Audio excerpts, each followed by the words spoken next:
아침입니다. 하나님과 말씀과 오늘 다시 시작. 안녕하세요, 김매강 목사입니다. 오늘 함께 묵상할 말씀은 창세기 32장입니다. 중심 구절은 창세기 32장 27에서 28절입니다. 그 사람이 그에게 이르되 내 이름이 무엇이냐? 그가 이르되 야곱이니이다. 그가 이르되 내 이름을 다시는 야곱이라 부를 것이 아니요 이스라엘이라 부를 것이니 이는 내가 하나님과 및 사람들과 겨루어 이겼음이니라. 아멘. 야곱에게 약속의 땅으로 돌아간다는 것은 결코 쉬운 일이 아니었습니다. 왜냐하면 그곳에는 자신을 죽이려 하는 형 에서가 있기 때문입니다.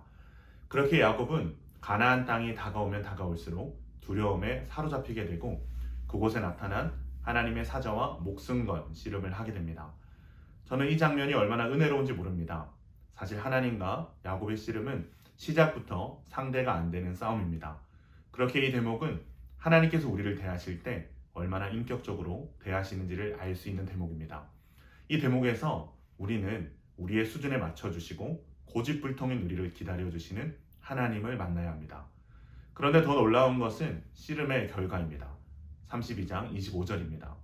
자기가 야곱을 이기지 못함을 보고 그가 야곱의 허벅지 관절을 치매 야곱의 허벅지 관절이 그 사람과 씨름할 때에 어긋났더라. 아멘.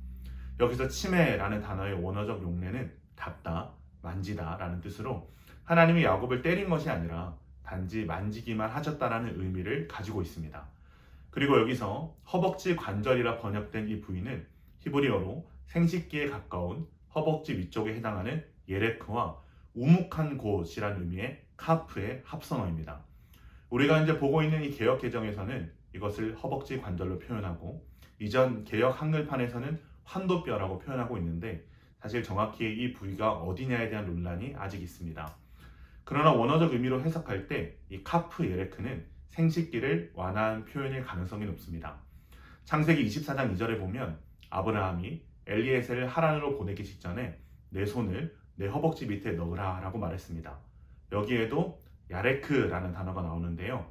이러한 행동은 근래까지 중동에서 사용되어 오던 그들의 습관을 따르던 것이었습니다.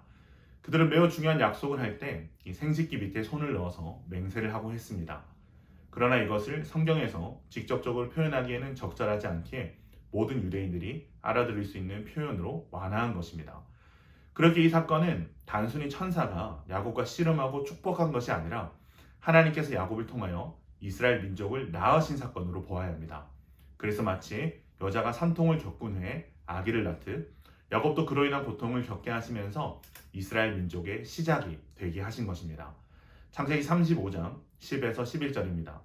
하나님이 그에게 이르시되 내 이름이 야곱이지만은 내 이름을 다시는 야곱이라 부르지 않겠고 이스라엘 내 이름이 되리라 하시고 그가 그의 이름을 이스라엘이라 부르시고 하나님이 그에게 이르시되 나는 전능한 하나님이라 생육하며 번성하라 한 백성과 백성들의 총회가 내게서 나오고 왕들이 내 허리에서 나오리라. 아멘.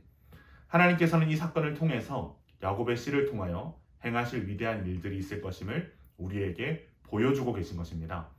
야곱은 한도뼈가 어긋난 상태에도 하나님의 사자를 놓지 않고 자신을 축복해달라고 간구합니다. 그리고 그때 절대절명의 하나님의 질문이 던져집니다. 27절입니다. 그 사람이 그에게 이르되 내 이름이 무엇이냐? 그가 이르되 야곱이니이다. 히브리인들에게 이름이란 부르는 것을 넘어서 그 사람의 실존 자체를 의미합니다. 그렇기 때문에 내 이름이 무엇이냐라는 하나님의 질문은 너는 어떠한 존재였냐라는 겁니다. 야곱이 대답합니다. 제 이름은 야곱입니다. 야곱의 이름의 뜻은 속이는 자, 약탈자라는 뜻을 가지고 있습니다. 그렇기 때문에 저는 야곱입니다라는 고백은 저는 평생 속이는 자로 살아왔습니다. 약탈자로 살아왔습니다라는 회개의 고백입니다. 속이는 자, 약탈자로 살아온 야곱에게 가장 큰 죄는 무엇이었을까요? 바로 하나님의 자리를 약탈한 채 자신이 하나님처럼 살았다는 것입니다. 즉 야곱의 고백은 하나님 앞에서의 회개의 고백인 것입니다. 이 야곱의 고백을 들은 하나님께서는 어떠한 응답을 하십니까? 28절입니다. 그가 이르되 내 이름을 다시는 야곱이라 부르지 않을 것이요 이스라엘이라 부를 것이니 이는 내가 하나님과 및 사람들과 겨루어 이겼음이니라. 아멘. 이스라엘의 뜻은 하나님과 싸우다라는 뜻입니다. 하나님과 우리가 싸우면 어떻게 되나요? 작년에 황영진 목사님 오다시를 보니까 죽습니다 라고 하시더라고요. 맞습니다. 우리가 하나님과 싸우면 죽습니다. 그렇기 때문에 야곱이 하나님과의 씨름에서 승리했다는 것은 야곱이 정말 하나님을 이겼다는 것이 아니라 싸움에서 승리를 할 수 있도록 하나님께서 허락하셨다라는 의미입니다. 즉 이스라엘이라는 이름은 하나님과 싸웠지만 하나님이 져주신 존재라는 겁니다. 그렇게 이제 야곱의 삶은 하나님을 대항하여 이기는 것이 아니라 하나님과 함께 하나님의 은혜 가운데 승리하게 되는 이스라엘의 삶이 되는 것입니다. 사랑하는 기쁨 가족 여러분, 우리의 삶이 야곱과 같을 때가 얼마나 많습니까? 치열하게 살아왔지만 여전히 평안은 없고 두려움과 고통이 가득하다면 그 자리가 하나님을 붙드는 야복나루가 될 수 있기를 소망합니다. 하나님의 사람이 야곱을 찾아왔듯이 하나님은 오늘도 우리와 씨름할 준비를 하고 계십니다. 그리고 그 치열한 씨름 가운데 말씀하십니다.